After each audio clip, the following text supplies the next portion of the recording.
Hello मेरे प्यारे दोस्त भाई और बहनों, आपसे निवेदन है कि मेरे यूट्यूब चैनल को ज़रूर सब्सक्राइब करें और वीडियो को ज़रूर से ज़रूर देखें। आज हम लोग इफ़ स्टेटमेंट के बारे में पढ़ेंगे। इफ़ स्टेटमेंट क्या होता है?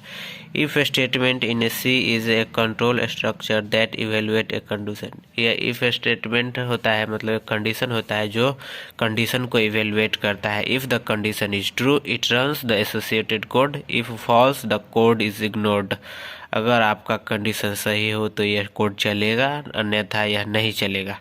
इसका आप सिंटैक्स देखते हैं। सिंटैक्स: इफ़ कंडीशन, उसके बाद statement to execute if condition is true. अब इफ़ के अंदर आप कंडीशन देंगे, अगर आपका कंडीशन सही हो तो यह चलेगा कोड, नहीं तो नहीं चलेगा। अब इसका हम लोग फ्लो चार्ट देखते हैं। तो फ्लो चार्ट ये रहा आपका flow chart. Flow chart of if statement. If statement है जिसके अंदर फ्लो चार्ट, इफ अगर सही रहता है, अगर आपका स्टेटमेंट जो कंडीशन सही हो जाता है तो यह स्टेटमेंट देगा, यानी आउटपुट देगा, और उसके बाद रेस्ट ऑफ कोड हो जाएगा। अगर आप इफ स्टेटमेंट में आपका कंडीशन अगर गलत है तो यह रेस्ट ऑफ कोड हो जाएगा। धन्यवाद।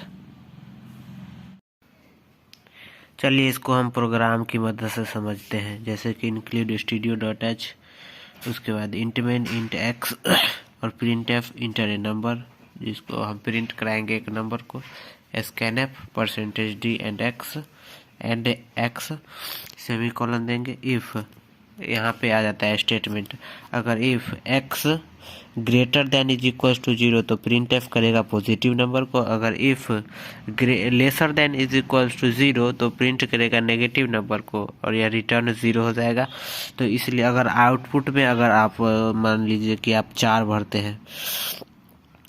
भरते हैं तो यहाँ पे इंटर ए नंबर, यहाँ पे एक पॉजिटिव नंबर देगा। अगर आप माइनस में अंक भरते हैं, अगर 0 से छोटा भरते हैं तो यह नेगेटिव नंबर देगा। यही होगा। थैंक यू, धन्यवाद। चैनल ज़रूर सब्सक्राइब कीजिएगा सर।